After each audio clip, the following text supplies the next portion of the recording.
Let's end with QE. Paul, tell us all about actually, sorry, I did not I did not say the designer or the artists or the publisher for WaterGate. Matthias Kramer is the designer. Artists are Clemens Franz and Alfred Victor Scholz. Matthias Kramer has done the game Glenmore and Rococo and Lancaster and has quite a pedigree for wonderful Euros. And it's from Capstone Games.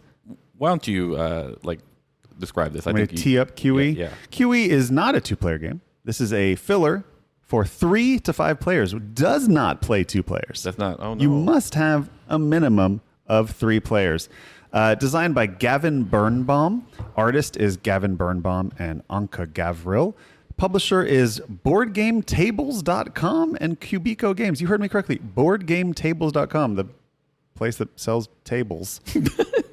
Is selling this board game. I bought it from BoardGameTables.com. There you go. This is their lost leader. Like, you buy this and then you'll buy a $1,000 table. Yeah, exactly. They don't sell $1,000 tables, Paul. These are like $4,000 tables. But it sells for $34. Everything we're talking about is roughly in the same price range. Say $30, $15.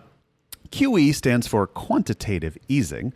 And this is a attempt to capture the feeling of the 2008 financial crisis. Wow. When all of the Wall Street companies were going belly up and governments were writing blank checks to basically give them whatever they needed so that their economies wouldn't collapse along with those companies. So the world economy doesn't crash. Right. And so they're they're literally just writing blank checks to these companies. What do you need so that you don't sink the entire world economy? We need $100 billion. Fine, whatever. Sure. And they were literally printing money that didn't exist in order to solve this problem. So QE is a auction game. Okay, an auction game in the realm of the estates or for sale, or other sort of high society. High society. It is in that realm. This is a 45-minute game. I don't think it would go much longer than that. I think it's usually shorter. I'd say 30. I feel like 5-player is actually shorter because you can only play 3 rounds. Right. So what you are doing is everybody gets a blank check as well as a dry erase marker. And you are going to be bidding for companies. So companies that have gone belly up, right? And every player is a different country. So China, France, America, Japan, UK.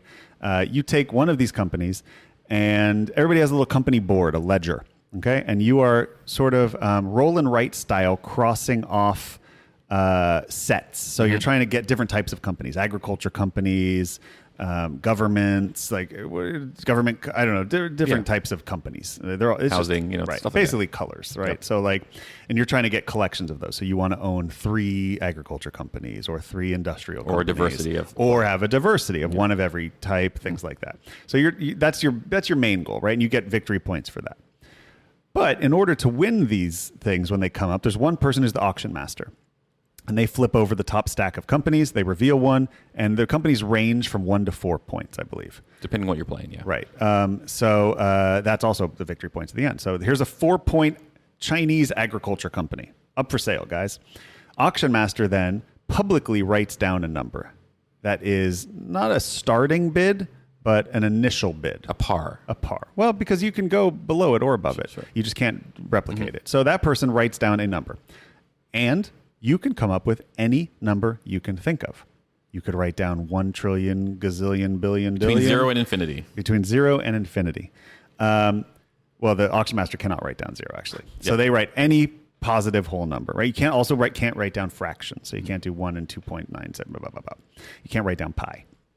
So the auction master writes down that number. Then everybody secretly writes down a number. The rules are you can write down any number you want. That is not the number that the auction master wrote down. You can go above it. You can go below it. You could even write 0.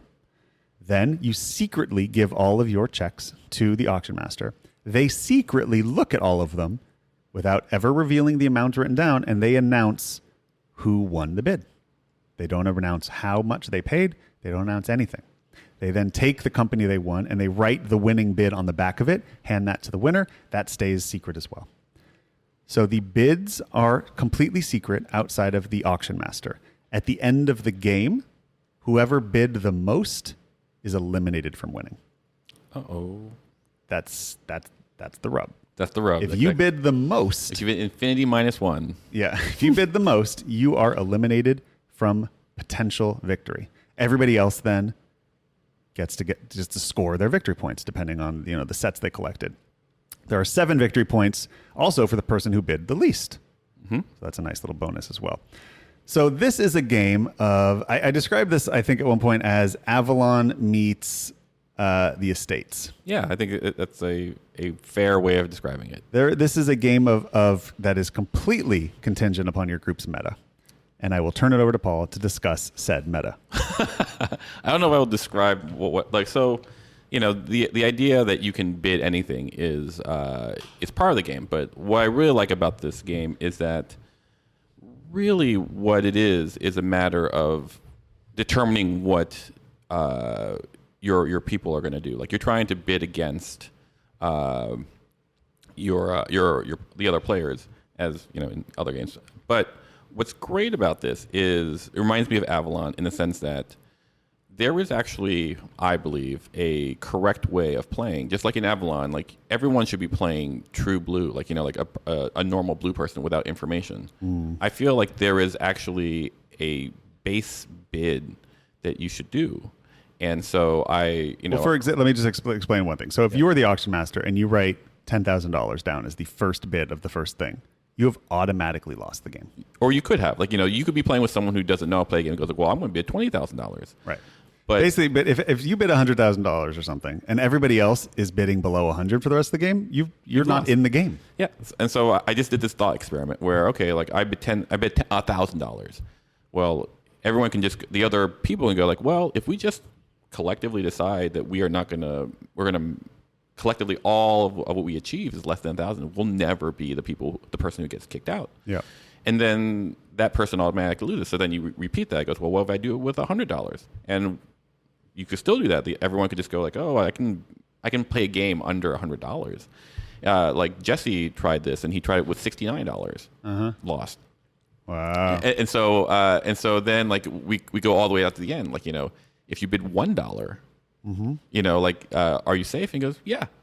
There is no wiggle room for that. So the correct bid is somewhere between $69 and $1 in our meta. Right. And what we've discovered is basically, I think you or Dimitri said it best. He goes like, you've made this game unfun, Paul. Well, because I mean, yeah, you've added rational thought to the game, which is a game of emotions and writing big numbers down. But yeah, I mean that's part of what. I don't know how much staying power this game has because I don't know how much fun the right way to play is. That's exactly what I feel like now the game has shifted into a poker-esque type thing where like I need to know the math and I need to know the psychology, and it really comes down to this like really grind type aspect to it. And I don't know if that's what you want in a filler game. Yeah, I was the player eliminated one time playing this by $1 against Dimitri by $1, and it's not a good. I mean, somebody's eliminated every game. Yeah, by $1 is not a good feeling. I was just like, really? Yeah, and really? And I could be wrong. Like, this is just my meta that I came up with. Like, Tom is really insistent that there is a different. Okay, but how do we get out of that meta? How do we I don't know. I don't know either. Like, no, if you bid $100 at any point, you've lost in the way that we play. It really relies. The thing is this, if you want to play the game that I believe the designer intended, then you're playing this game where all the players are just kind of vying for each other, and there's no kind of elimination. I've just added this aspect where like there's a point where you eliminated yourself. So if let's say I bid $10,000, and then someone else bids $10,000, then everyone else has to, or $12,000 or something. Then everyone else has to play the game that as intended. Right. But the moment that people collectively go, oh, if we are all rational people and we collectively play best game theory, it's better to just have that person eliminate and then play the game within ourselves. So there's another thing that I saw. There's a thread online about somebody who also hit a stalemate on this game with their group. And here's what the stalemate was. It's a game of chicken, right? This is a game of chicken in a sense. Sure. So one person opens the bid at $4 million, right? Then the next one they win by 16 million. And the next one they win by 64 million. And they're going up by Factor 4. By a factor of 4 every time. And they're winning all of them. So two things happen. One, somebody realizes they're going to get all the points in the game.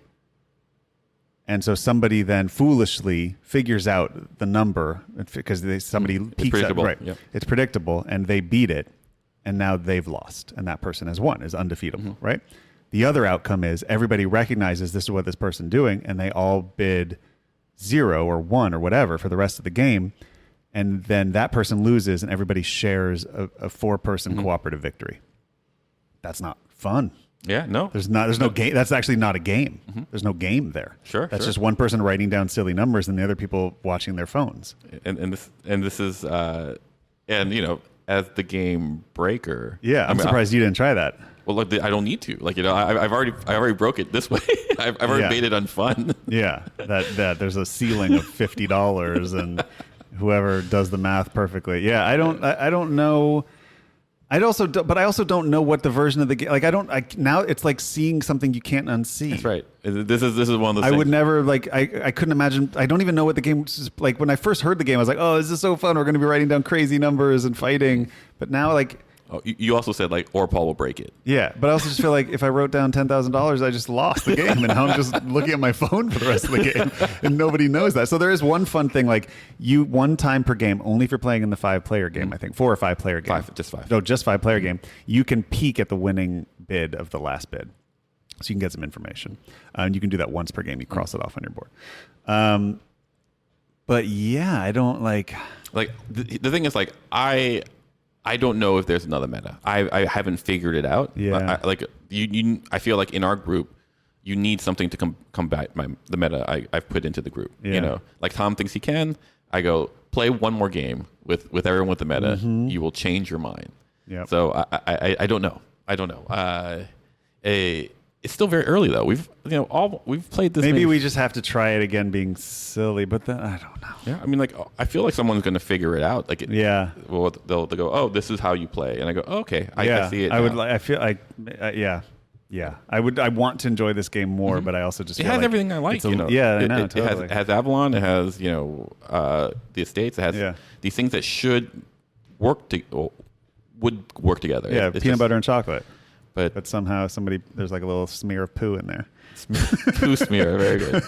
So I can't recommend this yet. Yeah. Like, unless there's a new meta that comes in that really changes or something. Maybe we just need to play with non-gamers and just like be silly. But then also I'm just thinking like, well, I can't. But it's like I can't unsee it. I can't unsee it. Or there's just a rule change. I think it might not even need an expansion. Just like this other aspect. Like, well, we played with. I think this doesn't solve it. But I was thinking of like, what if there was a shoot the moon? Exactly. Right. What if there was But then it's silly because then someone steps on the grenade. Then it's just about who knows the highest number. Yeah. Or like, I don't know. So, Yeah, interesting. I don't know if I like it yet. I just don't know how it's fun, which is not a great review of a game if I can't figure out how it's fun. Yeah, no. Like the first game, we played of this.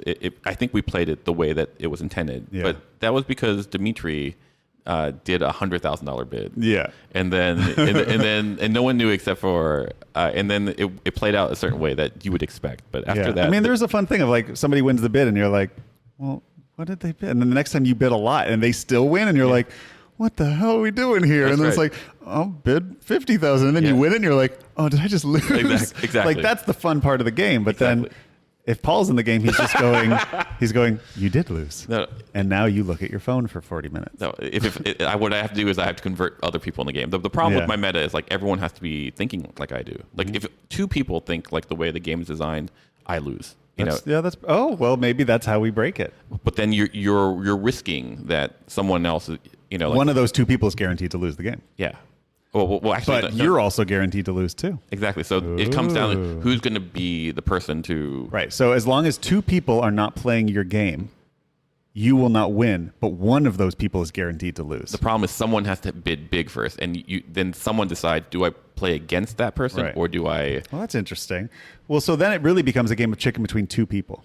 Well, And then if a third person gets in, I don't know. no, like the real test there is like the first person. The first person goes, I'm going to bid big. He or she has decided, like, I may lose right now. Right. And if the other three people are like, oh, well, I'm going to decide to play it safe. Right. We'll just eliminate you. Then they're playing the numbers. Or someone goes, oh, I will challenge you. Yeah, to see who can. Yeah, so then it becomes two factions, really, like two groups playing two different games. And then the the other group two, playing small ball and hoping, small ball will always lose at that point. You're right, small ball will always lose. So now So now it's just really two people playing a two-player game against right. each other. So but then I think a third person decides to get involved, Exactly. and then a fourth person, and then you've got the game. Exactly. So the moment that the moment the second person decides, I'm going to Everybody then has to play their must game. play that game.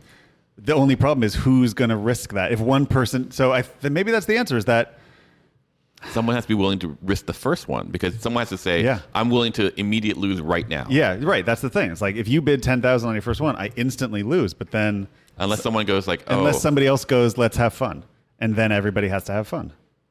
So that's the thing. Like, who's going to, but That's the it, opening you're right. move, is who's going to be It's able, almost a decision that you're going to have to make before the game starts.